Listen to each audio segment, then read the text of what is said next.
Hello दोस्तों, आज की इस नए वीडियो में आप लोगों को स्वागत है। तो चलिए हम अपने एंशिएंट हिस्ट्री सीरीज़ को आगे बढ़ा रहे हैं, जिसमें आज हम शेष मौर्य काल के एमसीक्यू को देखेंगे।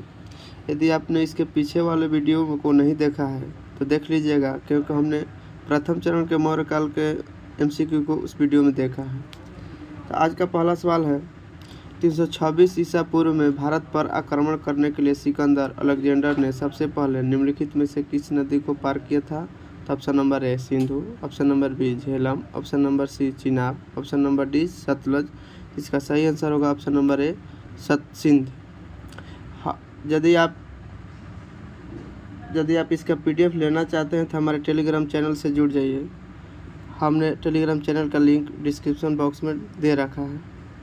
और एक बात और बता देते हैं कि हमने हर प्रश्न के ऑप्शन नंबर ई को नहीं पढ़ूंगा। नेक्स्ट सवाल है, मध्य प्रदेश के भगवान बुद्ध के सम्मान में सम्राट अशोक द्वारा बनाया गया बौद्ध स्मारक कौन है? Option number A Dhamek Stupa, option number B Bavikonda Stupa, option number C Mahabodhi Stupa, option number D Sanchi Stupa. इसका सही आंसर होगा option number D Sanchi Stupa. Next है, सांची के स्तूप का निर्माण किसने कराया था? Option number A Ashoka, option number B Bindusara, option number C Chanakya, option number D Chandragupta Maurya. इसका सही आंसर होगा option number A Ashoka. Next है, बौद्ध धर्म के संबंधित प्रख्यात भवन संरचना धामेक स्तूप का निर्माण मूलतः किस वंश के शासनकाल के दौरान कराया गया था? ऑप्शन नंबर ए नंद वंश, ऑप्शन नंबर बी शुंग वंश, ऑप्शन नंबर सी कर्ण वंश, ऑप्शन नंबर डी मौर्य वंश। तो इसका सही आंसर होगा ऑप्शन नंबर डी मौर्य वंश। नेक्स्ट है, बौद्ध संरचना धामेक स्तूप कहाँ पर है? Option number A Sarnath, option number B Sanchi, option number C Konark, option number D Mahabalipuram. तो इसका सही आंसर होगा option number A Sarnath. Next है, तृतीय बौद्ध परिषद का आयोजन किसके द्वारा कराया गया था? तो option number A Chandragupta, option number B Harshavardhana, option number C Ashoka, option number D Kanishka. तो इसका सही आंसर होगा ऑप्शन नंबर सी अशोक। आप कमेंट बॉक्स में बताइएगा कि चतुर्थ बौद्ध संगति किसके शासनकाल के द्वारा कराया गया था। नेक्स्ट है, चंद्रगुप्त मौर्य वंश के संस्थापक थे। भारतीय इतिहास में उसके शासनकाल के बारे में निम्नलिखित में से कौन सा कथन गलत है? ऑप्शन नंबर ए उन्होंने सिकंदर अलेक्जेंडर से मुलाकात की और उनकी सेना में शामिल हुए ताकि मैसेडोनिया युद्ध कौशल को सीख सके। ऑप्शन नंबर बी है बैरम खां उनका सबसे अच्छा सहयोगी और संरक्षक और मार्गदर्शक था। Option number C Chandragupta Maurya को पहले अखिल भारतीय साम्राज्य की स्थापना करने की श्रेय दिया जाता है। ऑप्शन नंबर डी साम्राज्य के पुरातात्विक साक्ष्य कई कस्बों और शहरों में अस्तित्व को दर्शाते हैं, जिसमें सबसे प्रमुख राजधानी पाटलिपुत्र था। इसमें आपको देखने से ही पता चल जाता है कि ऑप्शन नंबर बी गलत है, क्योंकि बैरम खां का संबंध अकबर से है, जबकि शेष जो 3 ऑप्शन है सभी चंद्रगुप्त मौर्य से हैं। नेक्स्ट है, इसका सही आंसर होगा ऑप्शन नंबर बी। नेक्स्ट सवाल है, अशोक के तर्कसिद्ध रूप से प्रारंभिक भारत के सबसे प्रसिद्ध शासक थे जिसे कलिंग पर विजय प्राप्त हुए हैं। ऑप्शन नंबर वे हैं किसके पोते? ऑप्शन नंबर ए समुद्रगुप्त के, option number B Chandragupta Maurya के, ऑप्शन नंबर सी प्रभावी गुप्त के, ऑप्शन नंबर डी चंद्रगुप्त द्वितीय के। तो इसका सही आंसर होगा option number B Chandragupta Maurya के। Option number B Chandragupta Maurya के पोते जो अशोक थे। कलिंग युद्ध कब हुआ था? तो आप लोग कमेंट बॉक्स में बताइएगा। उड़ीसा, वर्तमान नाम उड़ीसा है। ऐतिहासिक ग्रैंड ट्रैंक रोड का निर्माण कई शासकों द्वारा कराया गया था। मौर्य वंश के शासनकाल के दौरान इसे क्या कहा जाता था? ऑप्शन नंबर ए उत्तरा पथ, ऑप्शन नंबर बी पूर्वी पथ, ऑप्शन नंबर सी बादशाही सड़क, ऑप्शन नंबर डी राजपथ। इसका सही आंसर होगा ऑप्शन नंबर ए उत्तरा पथ। आप लोग कमेंट बॉक्स में बताइएगा कि ग्रैंड ट्रैंक रोड का निर्माण किस अंग्रेजी गवर्नर के कार्यकाल में हुआ था? ऑप्शन बोल देते हैं, Lord Ellenborough, Lord William Bentinck, Lord Auckland और लॉर्ड वारेन हेस्टिंग्स। नेक्स्ट है, कलिंग युद्ध की हिंसा को देखकर प्रतिशोध लेने की सोच रखने वाले सम्राट अशोक का हृदय परिवर्तन हुआ और वे एक स्थिर चित्त और शांति प्रिय सम्राट और डैश के अनुयायी के बन गए। किस धर्म का अनुयायी बन गए? ऑप्शन नंबर ए बौद्ध धर्म, ऑप्शन नंबर बी वेदांत धर्म, ऑप्शन नंबर सी हिंदू धर्म, ऑप्शन नंबर डी जैन धर्म। तो इसका सही आंसर होगा ऑप्शन नंबर ए बौद्ध धर्म। नेक्स्ट है चंद्रगुप्त मौर्य के गुरु कौन थे? Option number A Skandagupta, option number B Vishnugupta, option number C Vishnu Sharma, option number D Kalhana. तो इसका सही आंसर होगा option number A Vishnugupta. Vishnugupta मतलब कौटिल्य। स्कंदगुप्त उसके उत्तरवर्ती शासक थे, परवर्ती शासक थे। उदयन के मगध की राजधानी को किस शहर से हटाकर पाटलिपुत्र में स्थानांतरित किया था? उदयन ने मगध की राजधानी को किस शहर से हटाकर पाटलिपुत्र स्थानांतरित किया था? तो ऑप्शन नंबर ए तक्षशिला से, ऑप्शन नंबर बी कौशाम्बी से, ऑप्शन नंबर सी सारनाथ से, ऑप्शन नंबर डी राजगीर से। सही आंसर होगा ऑप्शन नंबर डी राजगीर से। निम्नलिखित में नेक्स्ट है, निम्नलिखित में से कौन सी पुस्तक मेगास्थनीज ने लिखी है? Option number A Harshacharita, option number B Malavikagnimitram, option number C Indica, option number D Yajnavalkya Smriti. तो इसका सही आंसर होगा option number C Indica. Next है अशोक के प्राचीनतम प्राप्त अभिलेख निम्नलिखित में से किस लिपि में लिखे गए हैं? तो option number A Kharosthi, option number B हड़प्पाई, ऑप्शन नंबर सी ब्राह्मी लिपि, ऑप्शन नंबर डी देवनागरी लिपि। इसका सही आंसर होगा ऑप्शन नंबर सी ब्राह्मी लिपि। नेक्स्ट है निम्नलिखित में से किसने मौर्य प्रशासन के अध्यक्षों को भिन्न भिन्न विभागों के अध्यक्षों को रूप में उल्लेखित किया गया है? तो option number A Kautilya, option number B Pliny, option number D C Megasthenes, option number D Strabo. इसका सही आंसर होगा option number B option number A Pliny. Next है सम्राट अशोक ने बौद्ध धर्म के आदर्शों के प्रचार के लिए धर्म प्रचारकों को दूर दराज के स्थानों पर भेजा ताकि लोग भगवान बुद्ध की शिक्षाओं द्वारा अपने जीवन को प्रेरित कर सकें, और इन धर्म प्रचारकों ने उनका पुत्र और पुत्री का शामिल थे। तो आपको बताना है पुत्र और पुत्री का नाम क्या है था? ऑप्शन नंबर ए मनोज और Sanjana, option number B Mahesh और Sangeeta, option number C Mahendra और Sanghamitra, option number D Mandeep और सुहासना। इसका सही आंसर होगा ऑप्शन नंबर ए महेंद्र और संघमित्रा। आप लोग बताइएगा कमेंट बॉक्स में कि वो किस देश में भेजा था अपने पुत्र और पुत्री को। निम्नलिखित में से कौन से राजा संघमित्रा और महेंद्र वर्मन के पिता थे? तो option number A Bimbisara, option number B Krishnadevaraya, option number C Ashoka, option number D Kanishka. इसका सही आंसर होगा option number C Ashoka. Next है डैश ने धर्म विजय या धार्मिकता द्वारा विजय की नीति को विकसित किया था? तो option number A Bindusara, option number B Mahendra, option number C Ashoka, option number D Bimbisara. सही आंसर होगा option number C Ashoka. Next है अशोक के शासनकाल की सबसे महत्वपूर्ण घटना कलिंग महत्वपूर्ण आधुनिक युग में पर विजय थी, जो जीवन काल का एक महत्वपूर्ण परिवर्तन सिद्ध हुआ। तो इसका सही आंसर होगा कलिंग कहाँ है? तो option number A Assam, option number B Jharkhand, option number C Bihar, option number D Orissa. तो हमने पहले ही बता चुका था वर्तमान कलिंग का नाम उड़ीसा है। नेक्स्ट है आप लोग बताइएगा कब युद्ध हुआ था? तो सन ईसा पूर्व 261 ईस्वी में ईसा पूर्व में। अशोक ने युद्ध के बाद बौद्ध उपदेशों को अपना लिया था? ऑप्शन नंबर ए बक्सर के बाद, ऑप्शन नंबर बी कलिंग युद्ध के बाद, ऑप्शन नंबर सी पानीपत युद्ध के बाद, ऑप्शन नंबर डी मगध के युद्ध के बाद। तो इसका सही आंसर होगा ऑप्शन नंबर ए कलिंग के युद्ध के बाद।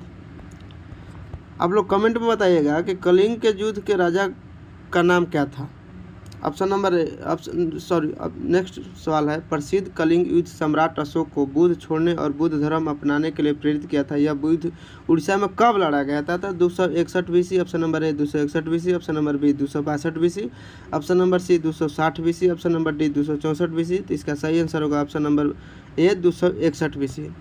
नेक्स्ट है अशोक के किस शिलालेख में कलिंग युद्ध में अशोक का विजय का उल्लेख मिलता है? तो ऑप्शन नंबर ए 13वें शिलालेख में, ऑप्शन नंबर बी 4थे शिलालेख में, ऑप्शन नंबर सी पहले शिलालेख में, ऑप्शन नंबर डी 10वें शिलालेख में। तो इसका सही आंसर होगा ऑप्शन नंबर ए 13वें शिलालेख में कलिंग के युद्ध के बारे में जानकारी मिलता है।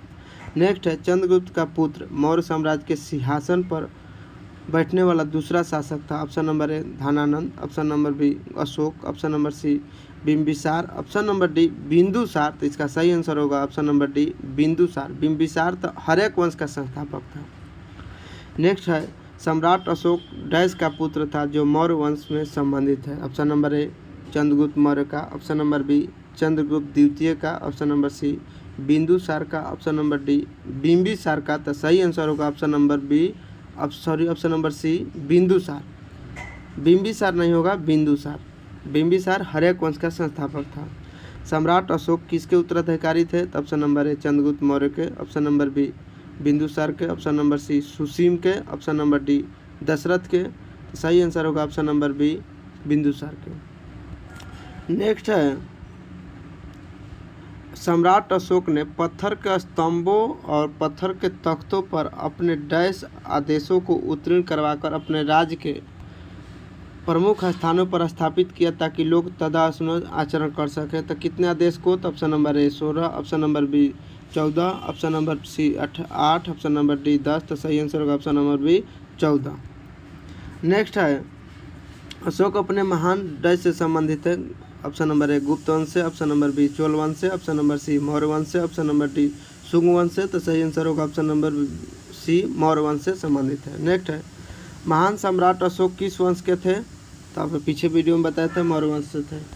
नेक्स्ट है, मौर्य साम्राज्य की राजधानी थी। Option number A Magadha, option number B Pataliputra, option number C Nalanda, option number D Taxila. तो सही आंसर होगा ऑप्शन नंबर बी पाटलिपुत्र। आप लोग वीडियो को अंत तक बने रहिए, ज़्यादा नहीं, अब तुरंत हम लोग खत्म ही करेंगे। कौटिल्य का अर्थशास्त्र हमें प्रशासन के बारे में जानकारी देता है। Option number A Gupta, option number B Maurya, option number C Pratihara वंश, ऑप्शन नंबर डी राष्ट्रकूट। इसका सही आंसर होगा ऑप्शन नंबर बी मौर्य वंश। आप लोग कमेंट में बताइए कि राष्ट्रकूट के संस्थापक कौन थे? चाणक्य का एक और नाम था। Option number A Devavarman, option number B Vishnugupta, option number C Ramagupta, option number D Brijeshwar. इसका सही आंसर होगा option number B Vishnugupta. Next है, मेगास्थनीज भारत आने वाला सबसे शुरुआती खोजकर्ताओं में से एक था। उसका संबंध किस देश से था? ऑप्शन नंबर ए यूनान, option number B Spain, option number C मिस्र, ऑप्शन नंबर डी इटली। इसका सही आंसर होगा ऑप्शन नंबर ए यूनान। नेक्स्ट है, सम्राट अशोक ने अपने राजकाल के 12वें वर्ष में एक विशेष अधिकारी की नियुक्ति की जो भूमि का संरक्षण करता था तथा भू अभिलेखों का रख रखाव करता था और अन्य न्याय का पालन करता था। इन अधिकारियों को क्या कहा जाता था?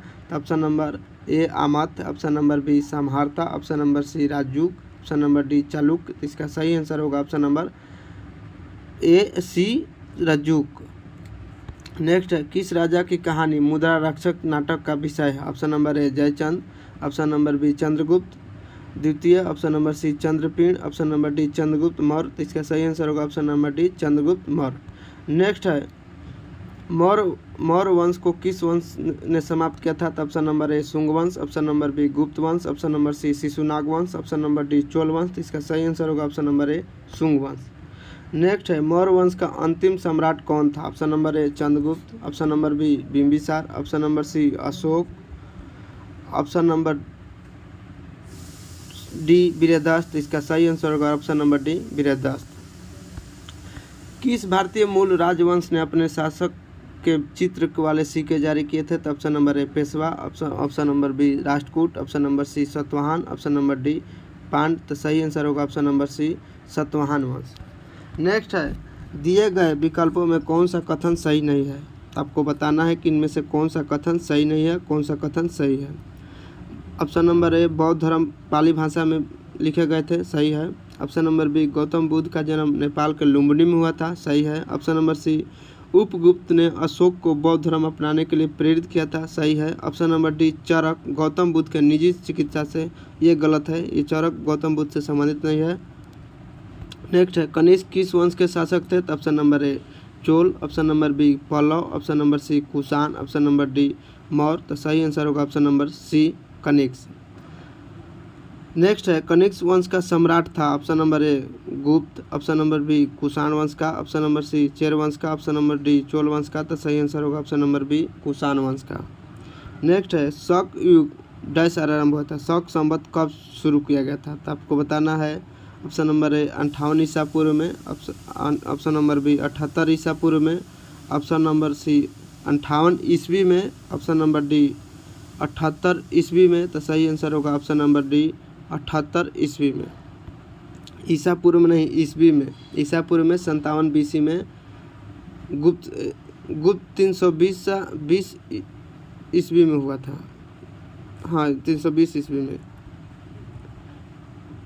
हाँ 320। कुषाण राजाओं में सबसे मशहूर डैश थे जो कुषाण राजवंश के तीसरे शासक थे?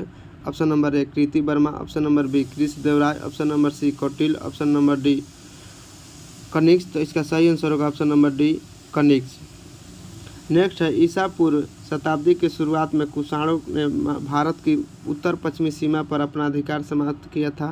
तो ऑप्शन नंबर ए तीसरी शताब्दी में, ऑप्शन नंबर बी चौथी ईसा पूर्व शताब्दी में, ऑप्शन नंबर सी पहली ईसा पूर्व शताब्दी में, ऑप्शन नंबर डी दूसरी ईसा पूर्व शताब्दी में। तो इसका सही आंसर होगा ऑप्शन नंबर सी पहली ईसा पूर्व शताब्दी में। आज का अंतिम सवाल है उड़ीसा के उदयगिरी से हाथी गुम्फा शिलालेख कलिंग के राजा डैश ने लिखा था। Option number A Kharavela, option number B Mahendra, option number C Bimbisara, option number D Ashoka. तो इसका सही आंसर होगा ऑप्शन नंबर ए खारवेल। चलिए आज के लिए इतना ही। यदि आपको वीडियो अच्छा लगा तो लाइक करें और शेयर करें, और यदि आप हमारे चैनल पर नए हैं तो चैनल को सब्सक्राइब कर लीजिए। चलिए आज के लिए इतना ही। जय हिंद, जय भारत।